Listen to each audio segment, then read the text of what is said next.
जय हिंद दोस्तों, मैं हूं अजय यादव फौजी सशस्त्र सीमा बल। तो आज है 20 दिसंबर और 20 दिसंबर को सशस्त्र सीमा बल का रेजिंग डे सेलिब्रेशन किया जाता है। पूरे भारत में जितनी भी फ़ौज है, लगभग में 1 लाख फ़ौज है सशस्त्र सीमा बल में। तो हम सेलिब्रेशन करते हैं इसका रेजिंग डे। क्यों? क्योंकि इसका एक तरह से उस समय क्रिएशन किया गया था 1963 में। ओके, और मैं थोड़ी सी इसकी हिस्ट्री आपको बताता हूँ कि इसका क्या हुआ था, कब क्यों इसका क्रिएशन हुआ, क्या पर्पस था। क्योंकि प्राइमरी और सेकेंडरी 2 टास्क स्पेशली दिए गए थे। What was the primary task of SSB and what was the secondary task of SSB? Everything I will explain very briefly. So let's discuss about it. You know that in 1962 there was a war between India and China. 1962 में भारत और China के बीच में युद्ध हुआ और उस समय ये माना जाता था, that time it had been observed that Chinese forces are superior to Indian army. Okay, ये माना जाता था कि चाइनीज जो फोर्सेस है वो भारतीय सेना से मजबूत है, ऐसा माना जाता था। और उस कंडीशन, क्योंकि हुआ भी वही था, भारत को हार का सामना करना पड़ा था।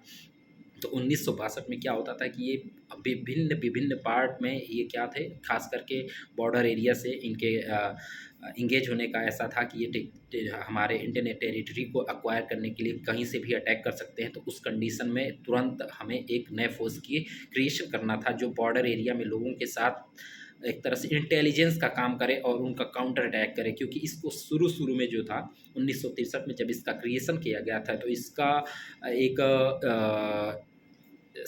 स्पेशल ब्यूरो जो आप इंटेलिजेंस ब्यूरो के अंतर्गत एक आता था, विंग्स था, ये फॉरेन इंटेलिजेंस डिवीज़न के अंतर्गत इसको रखा गया। जो 1968 में फॉरेन इंटेलिजेंस डिवीज़न था, जो आईबी का इंटेलिजेंस ब्यूरो का जो पार्ट था, वो हो गया किस में उसका क्रिएशन हो गया, उसको चेंज कर दिया गया। क्या बोलते थे, रिसर्च एंड एनालिसिस विंग। तो रिसर्च और एनालिसिस विंग में इसका क्या कर दिया गया, मर्ज कर दिया गया सशस्त्र सीमा बल को। और तब से इसका काम उसके साथ था। और ये क्या था, इसका प्राइमरी टास्क था कि चाइनीज फोर्सेस को रोकना बॉर्डर एरिया में, क्योंकि बॉर्डर एरिया में चाइनीज डायरेक्टली इन्वॉल्व होते थे लोगों के थ्रू, और वहाँ पे भारतीय क्षेत्र पे वो काबिज कर लेते थे। तो ऐसी चीज़ों को इंटेलिजेंस के द्वारा और ये अपने गुरिल्ला वार के तहत उनको रोकने का काम था, इसका प्राइमरी टास्क का था। दूसरा टास्क ये था कि जो बॉर्डर एरिया में जो लोग थे उनके बीच में घुलना मिलना, उनको इनकलकेट करना, उनको समझाना कि किस तरह से हम जो चाइनीज़ लोगों के साथ उनका विरोध कर सकते हैं, उनको कैसे टैकल कर सकते हैं, कैसे उनको अपने यहाँ से भगा सकते हैं। तो ये एसएसबी का जो है शुरू में काम था। उसके बाद धीरे धीरे कई राज्यों में इनको स्पेशली जैसे सबसे पहले नॉर्थ फ्रंटियर जो नेफा कहा जाता है ना, तो नेफा वाले एरिया में, वेस्ट बंगाल में, सिक्किम में, अलग अलग राज्यों में ऐसे सीरियल 1968 में, किसी को 70 में, वहाँ पे ये काम करना शुरू किया बॉर्डर एरिया में। उनके वो ऐसे क्षेत्रों में काम करती थी एसएसबी, एक इंटेलिजेंस ब्यूरो की तरह काम करती थी। और ये उस समय मिनिस्ट्री ऑफ होम अफेयर गृह मंत्रालय के अंतर्गत ये फौज नहीं आती थी। लेकिन 2001 में हुआ क्या कि भारत इसका दूसरा नाम दे दिया गया और इसको मिनिस्ट्री ऑफ होम अफेयर्स गृह मंत्रालय के अंतर्गत ला दिया गया और इसका नाम चेंज किया और इसका टास्क दिया गया कि आपको स्पेशली नेपाल बॉर्डर को देखना है। और इसका एक मोटो था जो उस समय ये था गवर्नमेंट का कि हर बॉर्डर के लिए एक अलग फौज होनी चाहिए। और उसी के तहत ये नेपाल बॉर्डर भारत को सशस्त्र सीमा बल को मिला, जिसकी भारत और नेपाल की जो टोटल लंबाई है बॉर्डर एरिया की वो 1751 किलोमीटर है। तो ये 1751 किलोमीटर की सुरक्षा की जिम्मेदारी सशस्त्र सीमा बल को दी गई। लेकिन ये सशस्त्र सीमा बल जो थी आगे चलकर 2003 में, शायद 2003 या 2004 में इसको दे दिया गया भूटान बॉर्डर। 699 किलोमीटर के आसपास में भूटान, इंडिया और भूटान बॉर्डर है, उसकी जिम्मेदारी भी सशस्त्र सीमा बल को ही सौंप दी गई। और इस तरह से ये बॉर्डर गार्डिंग फोर्स के तौर पे जाने लगी।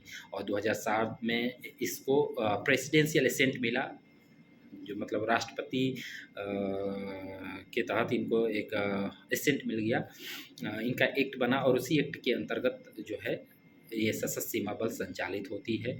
और आज भारत की विभिन्न जगहों पर इसकी ड्यूटी ऑपरेशन, जैसे काउंटर इंसर्जेंसी ऑपरेशन किया जाता है जम्मू एंड कश्मीर में, एंटी नक्सल एक्टिविटीज़ में हम लोग इन्वॉल्व होते हैं, स्पेशली झारखंड, छत्तीसगढ़, बिहार, ऐसे कुछ नक्सल एरिया हैं यहाँ पे।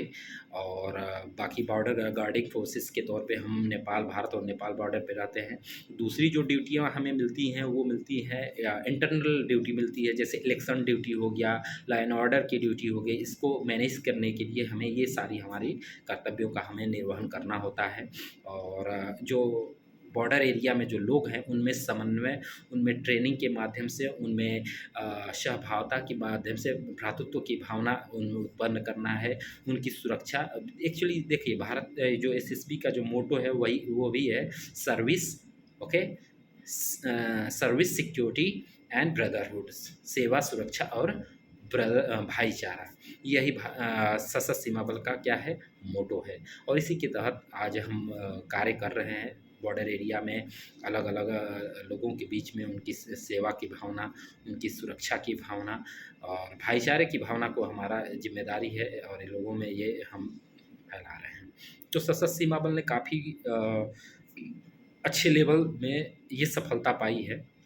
और सशस्त्र सीमा बल का प्रशंसा किया जाता है होम मिनिस्ट्री में इस एक्टिविटी के लिए कि हमने जिस तरह से मैनेज किया है सशस्त्र सीमा बल जो है इंडो नेपाल बॉर्डर पे जिस तरह से, या इंडो भूटान बॉर्डर पे जिस तरह से मैनेज किया है, जो एक्टिविटीज़ करती है, जिस तरह से चीज़ों को मैनेज किया है, वो काफ़ी प्रशंसनीय है। और इस संदर्भ में कई बार एप्रिसिएशन भी मिला है सशस्त्र सीमा बल को।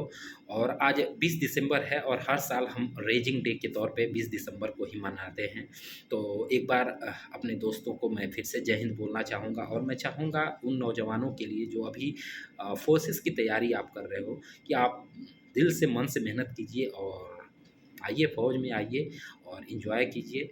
यहाँ पे आपको अच्छा लगेगा। सबसे अच्छी चीज़ ये क्या है कि हाँ, आप जब आते हो तो एक डिसिप्लिन आपको सीखने को मिलेगा। डिसिप्लिन जीवन में सबसे जो महत्वपूर्ण चीज़ है वो डिसिप्लिन होनी चाहिए। और ये एसएसबी में जब आओगे तो आप एसएसबी या किसी भी फोर्सेस में जब आते हो तो आपको डिसिप्लिन्ड बनना पड़ता है। और सबसे पहला काम है डिसिप्लिन। जब डिसिप्लिन आप रहोगे तो आप काम भी अच्छे करोगे। और इसी मोटो के साथ सब यहाँ की एक्टिविटीज़ होती है। और इन सब बातों के साथ एक बार मैं फिर आप सभी लोगों को रेजिंग डे पे बहुत बहुत ढेर सारी शुभकामनाएं देना चाहता हूँ। और इसी के साथ मैं अपने शब्दों को समाप्त करता हूँ। जय हिंद, जय भारत।